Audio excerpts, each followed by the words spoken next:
that's a part of my warrior magic. I want to tell you the truth, and truth telling is not always easy. I don't always hear it, and delivering it and it landing on people the right way, it's sometimes challenging. Welcome to Warriors at Work. This is Jeannie Coomber, your guide and host. Warriors at Work is a place where everyone in the workplace can come together, gain insight, encouragement, tell stories, connect, and share wisdom. We are a place of like-minded people at different stages of life, all coming together with a shared interest of enlightening and inspiring one another. If you're interested in going from the predictable to the potent, and you want to find your warrior magic, step into the journey with us. Welcome to Warriors at Work. Thanks so much for joining me at the Warriors at Work podcast. This is Jeannie. Really thrilled to have you here. So we've all said it or heard it. It'll be okay when, or I'll do that when I'm sure that XYZ is taken care of. Or just maybe we're just dealing with fear or uncertainty or our own inner critic or judge. Or maybe it's someone outside of yourself that's keeping you from stepping onto a bigger stage. All of that is part of the beautiful and messy experience of embracing all parts of yourself and your experience as you step forward. This is not about waiting for a life event or the perfect conditions for you to step forward. We have everything we need right here. My guest in this conversation, Cyndi North, is a galvanizer. She's a cheerleader. She's a truth teller and the ultimate advocate for empowerment. I have known her for a number of years, and I've seen her firsthand how she lives her truth. And she is here to talk to us today about pushing back on yourself. Welcome to the Warriors at Work podcast. I am Jeannie Coomber, your guide and host on this journey. And I have with me one of my all-time favorite people. Cyndi North is here in the house in the Warriors at Work podcast. This woman is a galvanizer. She's a cheerleader. She's the ultimate advocate for empowerment and seeing others' greatness. And I'm so deeply grateful to you, Cyndi, for being in this conversation with me. Thank you. It's my pleasure. You know how I feel the same way about you. And I'm really excited to have like a very honest, authentic conversation. I miss the audience, right? Because I think we thrive off the questions, but I'm super excited to be here. So thank you, Jeannie, so much. Of course. So I'm so psyched to get into this. So this is all around this idea of pushing back on yourself, which is a phrase that Cyndi coined that I was so intrigued by, and we're going to unpack that. But the very first thing that we're going to do is we're going to take a step back. And we're going to step more into the elements of your life, Cyndi, the becoming of Cyndi. I wanted to talk about like where you come from. I'm having these visuals already. Yes, where you come from, what life was like growing up for you. And we talked a lot about this idea of this sense of knowing. You're very clear on who you are in the world, and a lot of it stems from your upbringing. So talk to us about your experience. So it's funny. Someone just said this to me and it really resonated. They said, life can only be able to be understood fully backward, right? When you look at your life backwards, right, you really understand it, but you can only live life forward, right? And I thought it was so powerful because you understand your life looking back, right? But you can only live it moving and looking forward. So I thought it was so powerful. So when I think about my life now in 2020, right, it's very different than what I felt about my life while I was in the moment of living it. So by way of background, I definitely would say my life is not traditional in any way, shape, or form.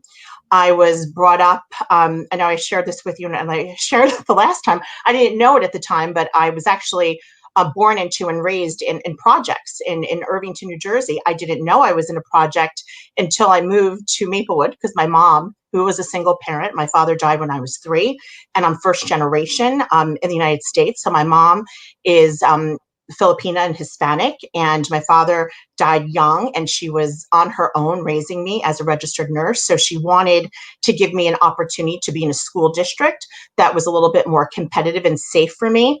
And I loved living in Irvington. I didn't know the difference, but when I moved to Maplewood, and I was laughing because I had dinner with a whole bunch of friends from elementary school last weekend, and we were reminiscing about when I came into elementary school, and people were like, "Oh, where did you move from?" I'm like, "Oh, I moved from blah blah blah in Irvington." They said, "Oh wow, you moved here from the projects," and that was the first time I realized. I'm like, "Oh wow, I lived in the projects." Like, I didn't even know. So I have a really unique background. I don't have that nuclear family.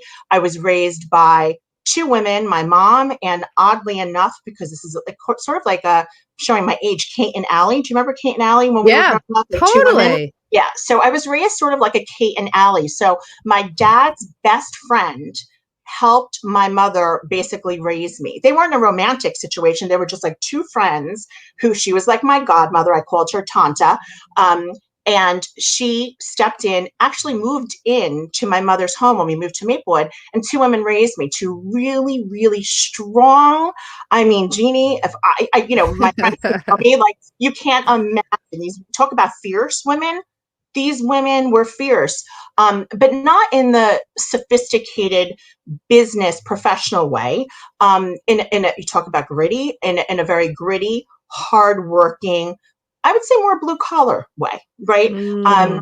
So to me, when I think about who I am and how I came to be, I am all about the underdog because that's how I see myself, right? So I feel like when we had business travel, and I would be at a hotel, and I'd be coming into my room, and people would be there cleaning my room. I would look and say, why am I not cleaning the room? How did I get so privileged, considering where I came from, to be the person staying in the room versus the person cleaning the room, right? So by way of background, that's always in the back of my mind. And I think it impacts who I am, all my interactions, what I gravitate to, right? That's my Mm. backstory. And I think when any of us really want to connect with somebody, we need to understand their backstory because it explains so much about who they are, how you can connect with them, and how to build a relationship, because business is all about relationships. So that in a nutshell is my backstory. And I think it informs, everything that I am today and everything I will be in the future. I've never heard you tell that story before, and I would have never imagined that you would No. characterize yourself as an underdog, but that makes Yeah. so much sense to me. And now that, I know that about you in the world, it Mm-hmm. makes sense why. I mean, Cyndi is one of the most extraordinary connectors and community builders I've ever seen. Thank And you. I've been in the workplace for 30 years, and I have Thank you. never seen It means anything a lot. like what you're able to create. And I think a lot of it comes from that energy Absolutely. and Absolutely. how the Kate and Allie Mm-hmm. analogy is so perfect, is that they came together as a community and knew that they Exactly. had to provide a foundation for you to grow. So that's a beautiful way to start this conversation. So let's now go into current day. We're in 2021. We've all been Mhm. through this insane year. Crazy.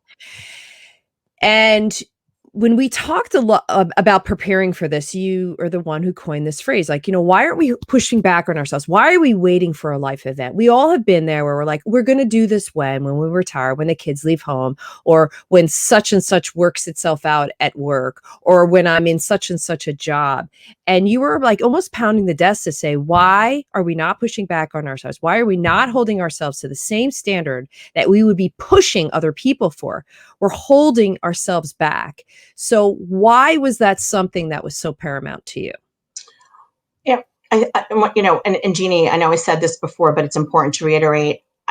When you started asking me these questions in prep for all this, it made me kind of take a step back and be extremely introspective, which quite frankly, I haven't done ever. And I think it really has to do in my own mind with losing my father so young, right? I was 3 years old when my father died. So I I really have no memory. I have like a memory of him.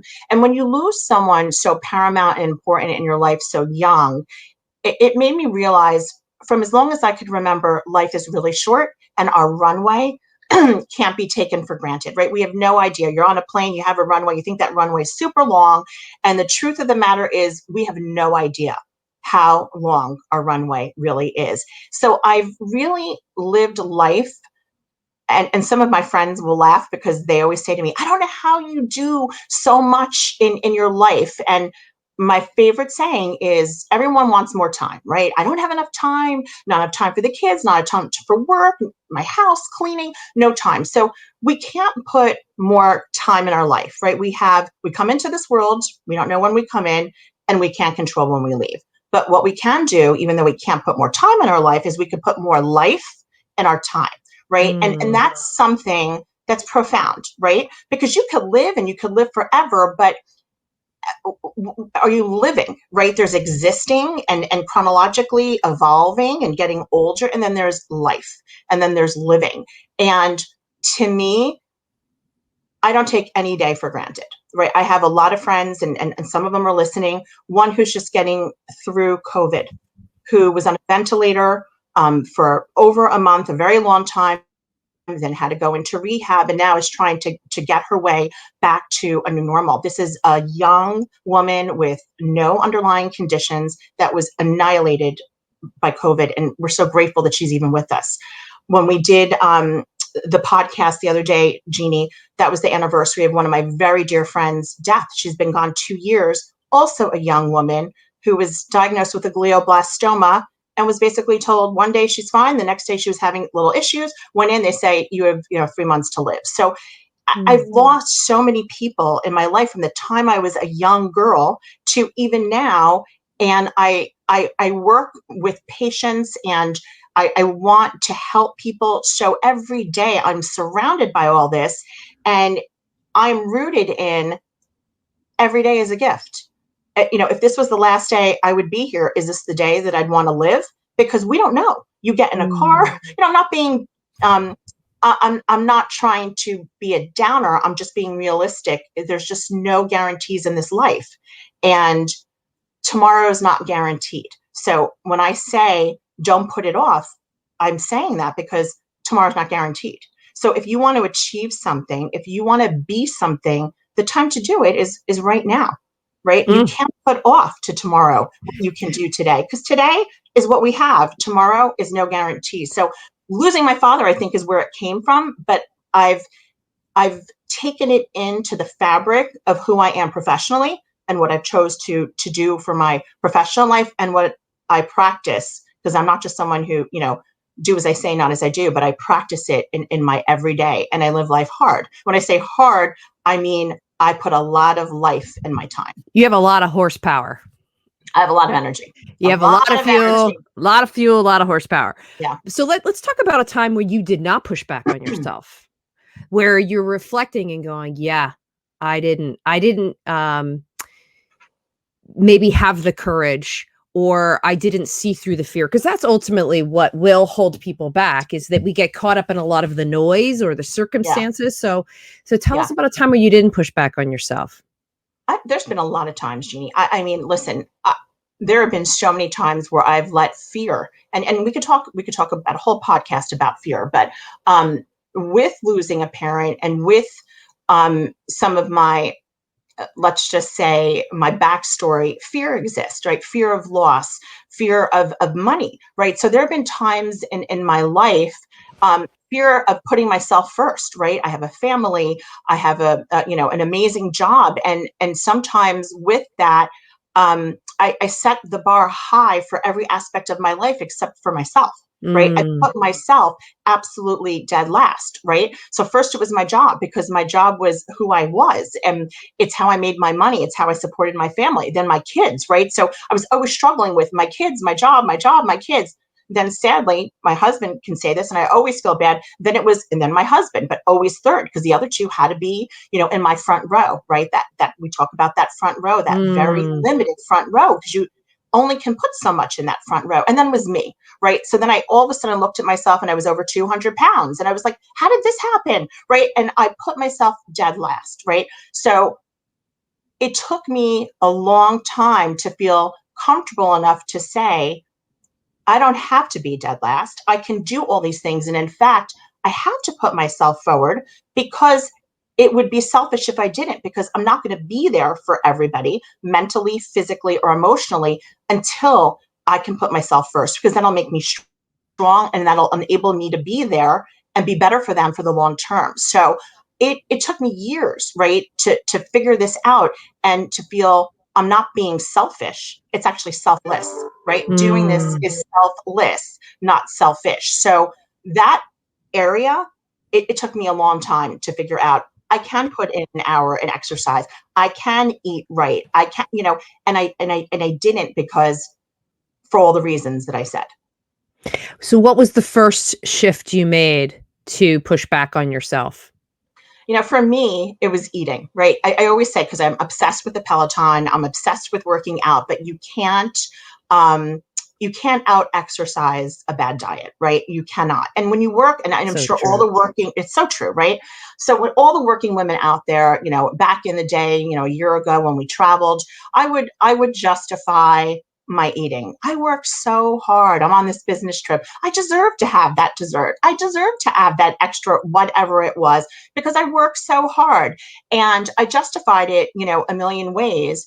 And then I think what really hit me was, I think when I was turning 40, right? I figured, and getting back to that, you know, runway, I said, wow, when you hit 40, when the average life is 78, right? 78. I said, Is that is that uh-oh, is that right? that's true. That is right, Jeannie. That's scary, but let's not go there. That's a whole nother podcast. Crap. But I'm like doing um, the math in my head. I'm yeah, like, wait a second. Wait a uh-huh, second. uh-huh. Yeah, 78. Huh. Now, that's if you're lucky. Look at my friends who are gone in their 40s, in their early 50s. So that's if you're lucky. But even at 40, that means the road in front of you is much less than the road in back of you. And if you think about good days, right? If you're lucky enough to actually retire, because that's like my favorite thing. Everyone's like, when I retire, I'm going to travel, I'm going to do this. You might not ever get the chance to retire, right? So, that's what's going through, my mind all of the time. And quite frankly, sometimes I push myself to the level of exhaustion, because I said, none of us will ever regret most of the time what we did, but we will regret, right, what we didn't do, right? When you're sitting there at the end and looking back and being reflective of your life, you are not going to ever regret. Like my high school friends and I did a trip. We rented a penthouse and went to Las Vegas, right? We had the time of our lives. I'm never going to turn around and say, I wish I didn't take that trip and had the best time of my life in Las Vegas. I would regret, why didn't I do more? Why didn't I spend more time? Why didn't I make more memories? Right. So, that's what's always going through my mind. And it is exhausting, because I'm throwing so much life and sometimes overload, right? Sometimes it's even something good like this to the nth degree, right? If you can't dial it down, it can be exhausting. So for me, it's always about trying to find that balance, and I'm still struggling with it, right? It's something that's evolving and ongoing, and I'm constantly pushing back, on myself to make that balance right. What I love about that is, like, again, I think the last year has shown us a lot about ourselves, about our society, about our relationships, Yeah. and it has surfaced a lot. I'm in a lot of conversations where people are asking themselves the bigger questions, like, Oh, yeah. what is going on? Why did I make these choices? This is the life. Like, they've been almost sleepwalking their way Absolutely. through their life, their career. Absolutely. And Great way I, to say I it. I think the way that you're talking about it is really, really palpable. And I'm sure anybody that's watching and listening right now is going, runway. Where am I on the runway? How much is behind me? How much is in front of me? And how am I Oh, no. maximizing the day? I want to also unpack something that you shared on the Facebook Sure. Live on Monday. Yeah. And when you talked about this idea of grittiness as a way to describe yourself, Mm-hmm. how Mm-hmm. do you think it's helped you? And how do you think it's hurt you? Mm. Wow. So, no question, it's helped because, and again, this is for better or for worse, I'll just keep going at it, right? I've been on a million interviews, right, that I didn't get. People don't like to talk about these things. They think, oh, their career, everything is just this wonderful road with this, wonderful elevator taking you to the top. That definitely was not for me. And nothing in my life has been easy. So my grittiness comes from the fact that if I wasn't gritty, right, and we talked about this at the Facebook Live, and my favorite Peloton instructor, one of my favorites, is Alex Toussaint, and he has this saying. He's like, you're either, right, evolving or you're repeating. You either evolve or you repeat, right? And the repeat part of it is probably the definition of insanity, right? It's doing that same thing, right, again and again, and expecting a different result. So my grittiness is just going at it again and again and again, and not being defined by my failures. So when I fail all the time, I hope I fail fast, right? But I don't define myself by my failures. So I'll hear people say, I am successful despite whatever, XYZ. And to me, I flip it and I say, whatever success I have is because of, right? So I think about this all the time. I said, what if I was born into this nuclear family? What if I was born into privilege? What if I had a mother, a father, sisters, brothers? What if I had a different kind of life with lots of support, etc.? But maybe I wouldn't be who I was, right? I am probably who I am because of, not despite of, my backstory. So that's where the grit comes in. Do you want to go deeper into how it hurts me, Yes. or how it? Yes. Yeah. So I think there have been, I shouldn't say I think. I know there have been times in my life where, because I am so gritty, I think of Jerry Seinfeld. Think of Jerry Seinfeld. When did he leave that show? I don't know. Was it like 98, 99? But he was at top of his career. Yeah. Right? Oprah Winfrey, another example. These people who are these mega stars leave their career at their height, right? Because they say, I want to go on out, I should say, in a high note, right? I don't want to leave on their terms. I want to leave on my own. So there's been aspects, and again, we could go into this in another podcast, of my life, personally and professionally, but my grittiness actually kept me in places that I shouldn't have stayed. Right. We talked, Jeannie, at the podcast, at the Facebook podcast, about value. Right. And I won't get into that quote, but you could see it there. But you need to know your value. And when you're not valued, you shouldn't get angry. Right. You should just need to know when to go. Right. So the grittiness has hurt me because it has enabled me to believe in my own mind that I should keep going at it. And it ended up to be a definition of insanity in different aspects of my personal and professional life. So that's where that same wonderful, positive attribute, if you don't know how to dial it down or to regulate it, can turn into something that could diminish you. Right? So you should be very careful. You just reminded me of a story. I have a dear friend who, she gives me great feedback a lot. And what she said to me, just to your point, she said, Jeannie, one of your greatest attributes is that you can see all sides of a story, so all sides of an equation, which makes me very successful in the line of work that I do. She said, but the downside is, because you're so used to seeing all sides of the situation, you don't take a stand. You don't stand for an opinion or a position as often as you can. And when you said grittiness, drive, and you just are so focused on the production and the creation and having this experience, you miss a lot of those nuances on how that's having an effect. The same is true for me. Absolutely. I didn't even realize that what I thought was constant understanding and trying to hold space for other people, I thought that was always a good thing. When in reality, a lot of people are looking for me to actually take a position. Well, what do you think? What do you believe? Wow. And it was her feedback that was a real impetus behind me starting to see, well, maybe I should be interviewed. Maybe somebody should be extracting some of these things for me.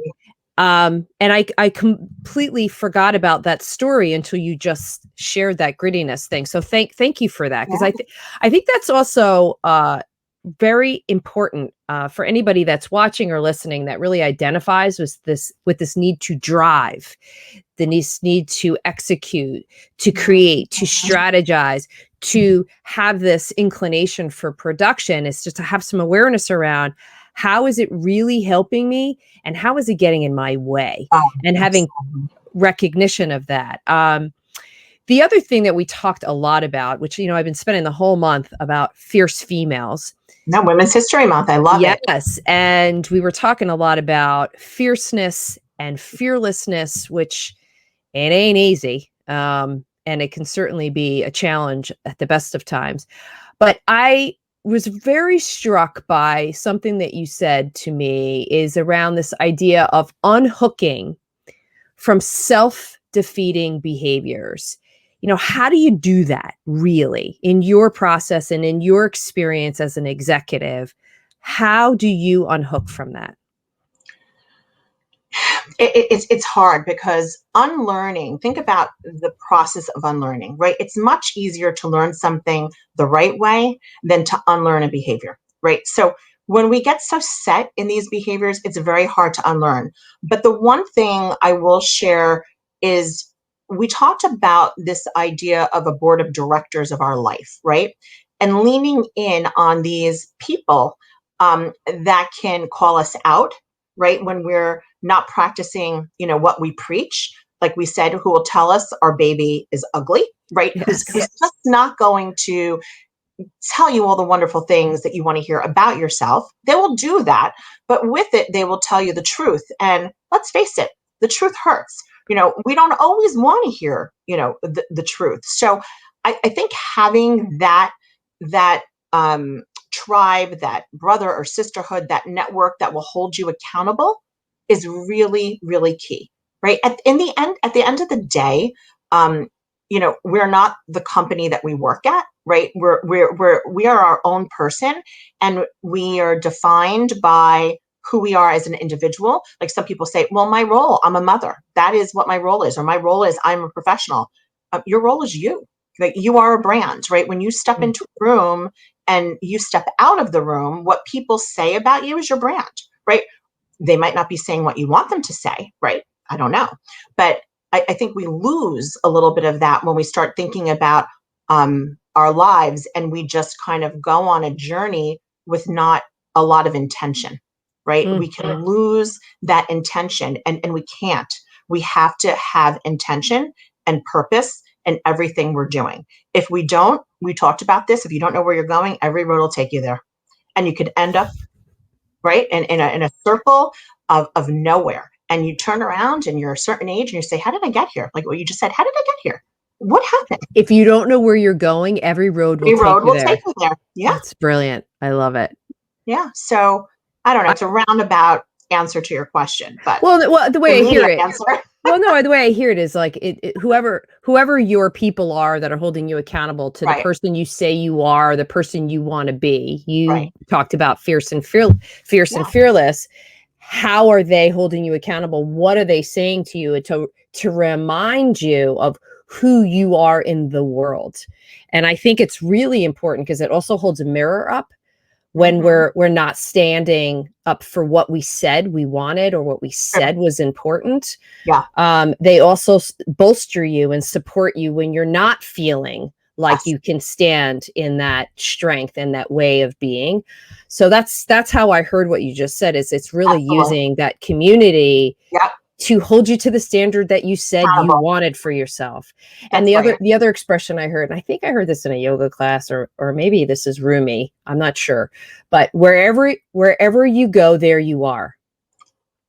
I have a cousin, Lauren, who just said, I was saying, like, you know, the commonality. Do you ever see the situation where whatever situation this person is in, the same result happens? And she's like, you take yourself wherever you go, right? Same thing. She's like, because you take yourself wherever you go. So of course it's going to be the same because it's you and you're doing this. So I love it. I love it. Yeah. She said that. And I had never heard that phrase. And I'm like, oh, you take yourself wherever you go. Isn't that the truth? Right? For better or for worse. Yeah. I love it. Which is an interesting, like, maybe I should leave myself at home sometimes.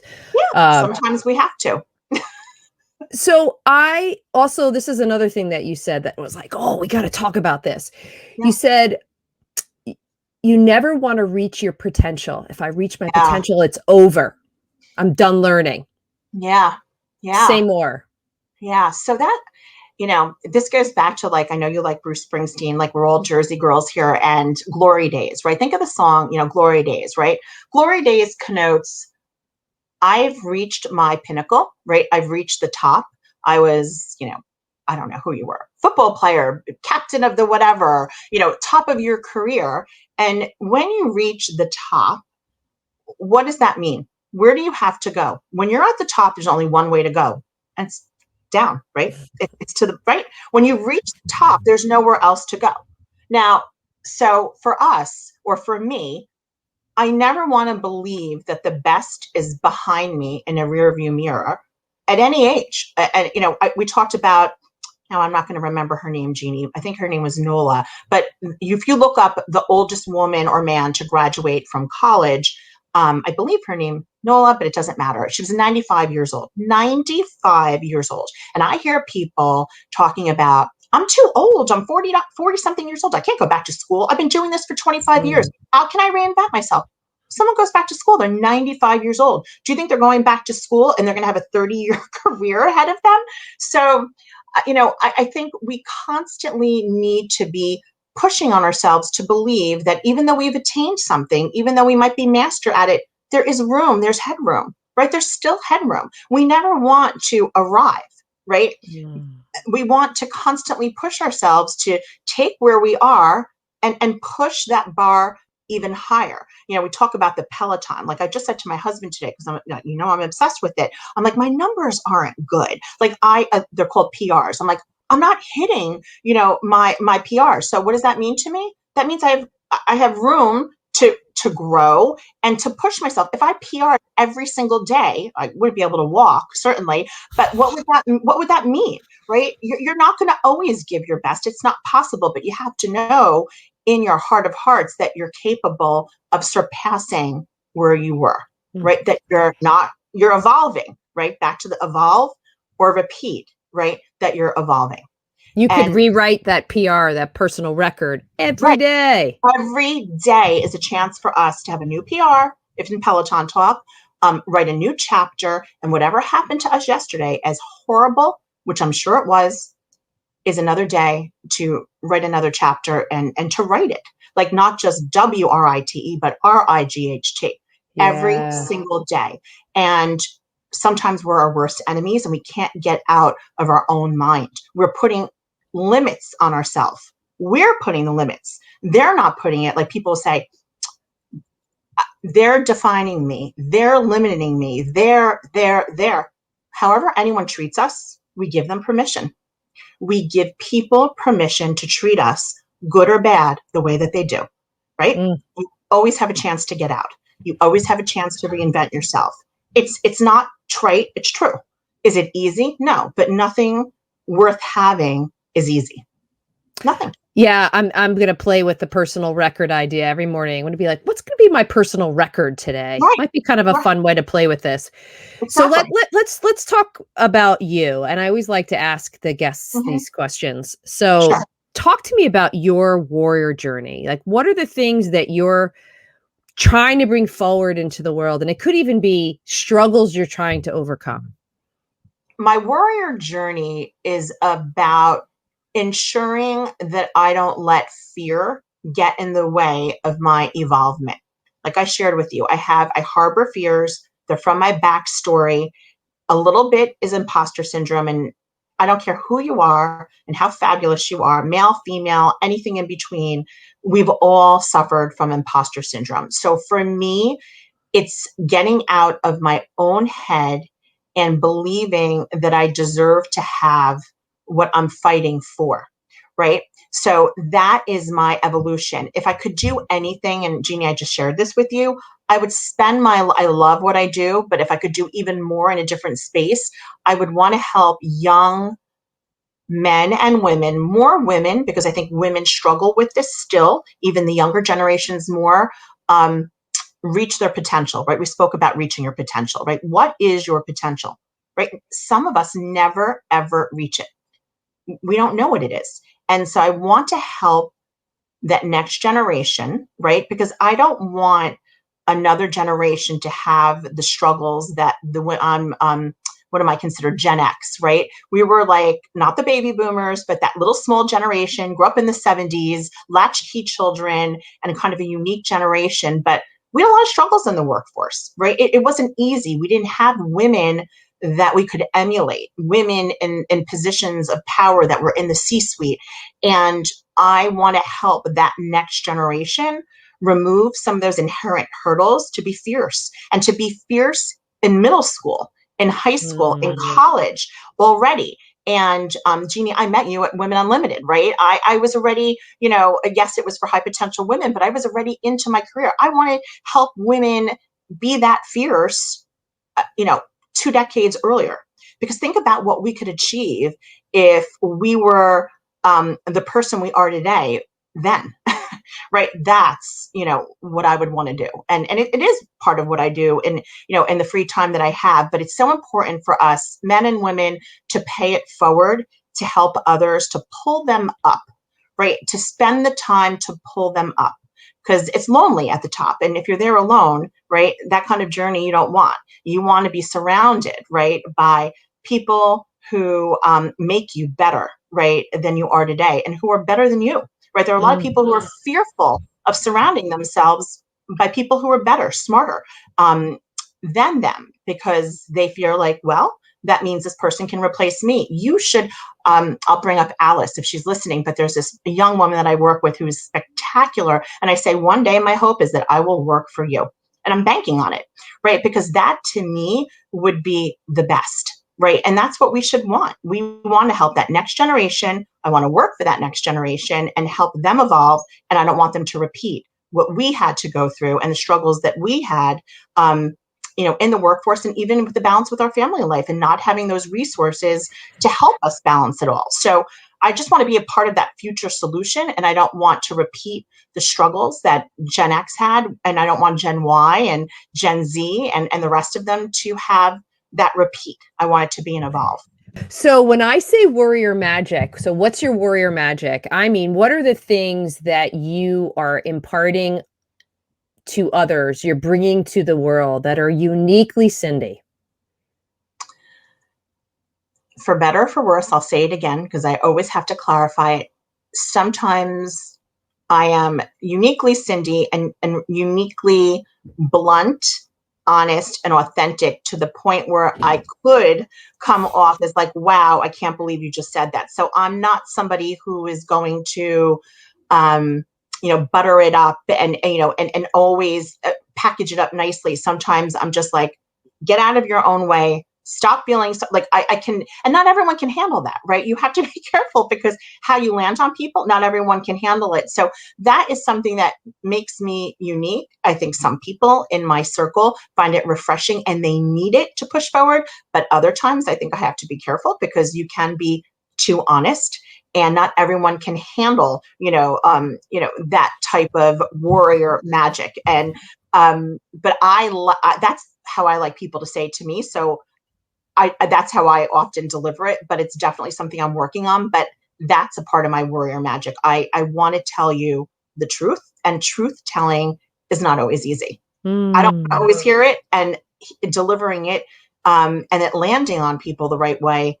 It's sometimes challenging, but it's a part of my magic for sure. What a beautiful way to end this conversation. I'm so deeply grateful. I mean, you have so much wisdom, so much energy. And I love how reflective and honest and transparent you have been in this conversation, Cyndi. And I hope that whoever's watching or listening takes a couple of things from this and says, what about me? What could I be doing differently? Absolutely. One thing would make us happy. Yes. It's hard to be vulnerable. Like, a part of sharing this story is you make yourself vulnerable, right? You're showing a side of yourself that maybe people don't know. But I think if we were all showing a little bit more vulnerability, it would take us all to that next level. It would, right? Not everything is as good as what it looks like on Facebook, like including my own Facebook. So we'll leave it at that. Well, I wish you just all the goodness that there is in life, and you just continue to be such a beautiful extension of my community and my circle, and I'm so grateful for you. Thanks to everybody for listening to another episode of Warriors at Work and letting us be a part of your warrior journey. You can ask questions and make suggestions for future topics at jc@jeanniecoomber.com. Connect with me personally on LinkedIn and Instagram, and join us on the Warrior Conversations channel on YouTube and at the Warrior Magic Community page on Facebook. You can find links to all these places on my website, jeanniecoomber.com, And most importantly, be sure to tell friends about us, subscribe, rate, and review us on iTunes, Spreaker, and Spotify. It helps others find the show and puts more warrior magic out into the world.